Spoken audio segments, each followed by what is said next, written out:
The trend is that there's a new high in the year and we're well above the 76 HVN. So the expectation is that if we don't fall back into range tomorrow, that we have continued higher exploration.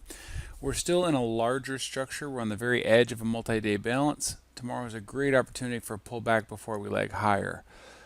Yesterday's profile is choppy balance. Point of control is near the mid of the profile, as bullish as the day was overall and the closing we did. This is not an uncontested move higher. So the overnight profile is P-shaped with the point of control migrated to the top of profile. We're currently above the weekly and above the last 5 weeks of balance in the overnight, with the point of control above yesterday's high of day at 95.2. On the weekly, we're above the point of control. However, there is a new one forming at 85, which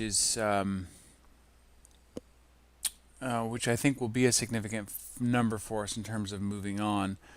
So I'm going to keep that on my radar.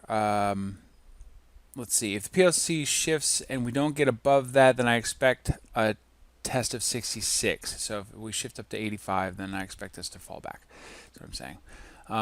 We're going to test in and possibly cross the choppy looking profile from the 1st of October back in 2018. It looks like that to me, unless we get a quick rejection back into yesterday's range based on the open of the RTY session. My expectation is that we're going to continue higher otherwise. Current VPOC for the overnight is 95.2. So the basic plan for today is that we test the gap, reversal day long. VPOC will definitely be above us as we shift down in price. What we want to see is the point of control shift down with us and get some lifting, and then price structure break, and then a pullback long to get against, to lean against in order to be part of that.